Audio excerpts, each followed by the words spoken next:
1600-ലധികം സർവകലാശാലകളും 1,00,000+ കോഴ്സുകളും UG, PG, diploma, MS വരെ ലോകമെമ്പാടുമുള്ള സാധ്യതകൾ. കൗൺസിലിംഗ് മുതൽ വിസ വരെ, ഫോറക്സ്, ലോൺ, ട്രാവൽ, അക്കോമഡേഷൻ എല്ലാം ഒറ്റ ടച്ച്. വിദേശ പഠനം ആഗ്രഹിക്കുന്നവർ ഉടൻ വിളിക്കൂ 9001 56 8000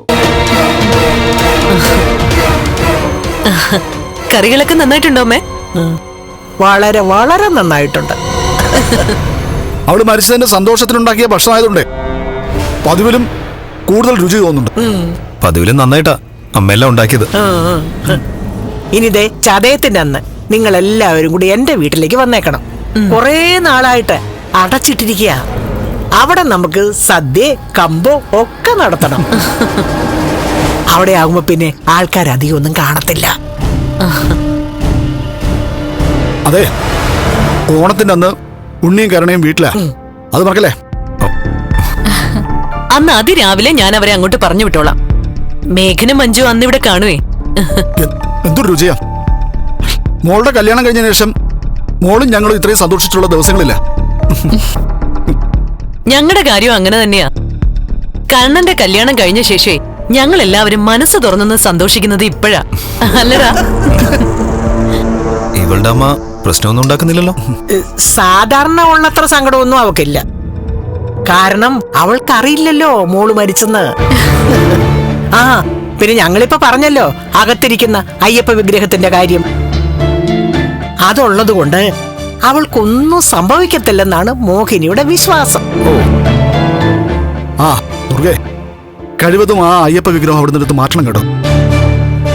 അവള് പ്രാർത്ഥിച്ച വിഗ്രഹ, പ്രാർത്ഥിച്ചു എന്ന് മാത്രമല്ല, പ്രാർത്ഥിച്ച് ജീവൻ വെപ്പിച്ച ഭഗവാനാ അത്. അങ്ങനൊരു വിഗ്രഹം പൂജാമുറി ഇരിക്കുന്നതേ ഈ വീടിന് ഐശ്വര്യക്കേടാ. അത് ഞാൻ ചെയ്തോളാന്ന് പറഞ്ഞല്ലോ പ്രതാപ. ആ ആറ്റിലൊന്നും ഒഴുക്കുന്നില്ല. നേരത്തെ പറഞ്ഞതുപോലെ ഏതെങ്കിലും അമ്പലത്തിൽ കൊണ്ടുപോയിരുത്താം, അതാ നല്ലത്.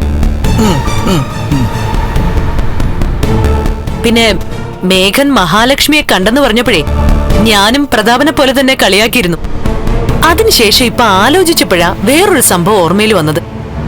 കണ്ണന്റെ അച്ഛൻ അപകടത്തിൽ മരിച്ച ശേഷം ഇതുപോലെ എന്നും ഉറക്കത്തിന്ന് ഞെട്ടി ഉണരുമായിരുന്നു ഉവാമേട്ടൻ. കണ്ണന്റെ അച്ഛനെ സ്വപ്നം കണ്ടിട്ട്. എന്നുവെച്ചാ കണ്ണന്റെ അച്ഛനും വാമേട്ടനും വലിയ അടുപ്പമായിരുന്നു.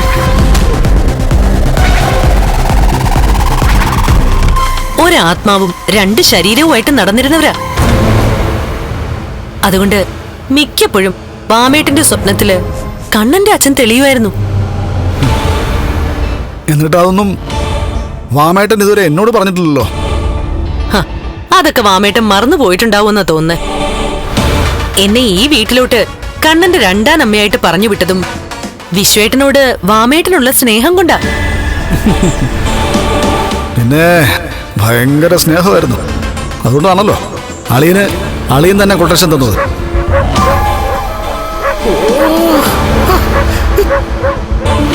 ഈ വീടിന് ചുറ്റും നായ്ക്കളാണല്ലോ. ഒരു വൃത്തികെട്ട കൂവല അതിന്റെ. ശരിക്കും 1-2 ദിവസമായിട്ടാ ഈ ശബ്ദം കൂടിയത്. അതിൽ അത്ഭുതമൊന്നുമില്ല മോനെ. ചിങ്ങം കഴിഞ്ഞ കന്നിയ.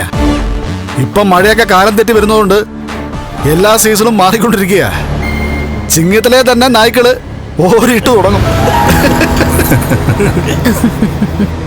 അതെ, ഇവിടെ ഇരുന്ന് ലക്ഷ്മിയെ പറ്റി കൂടുതലൊന്നും പറയണ്ട. അതെന്താ മുത്തശ്ശി? അതെ, അകത്തൊരാളിരിപ്പുണ്ട്, പൂജാമുറിക്കകത്ത്. നമ്മൾ ഇപ്പൊ പറഞ്ഞ അയ്യപ്പൻ. ചിലപ്പോ ഭഗവാൻ അത് കേട്ടാലോ.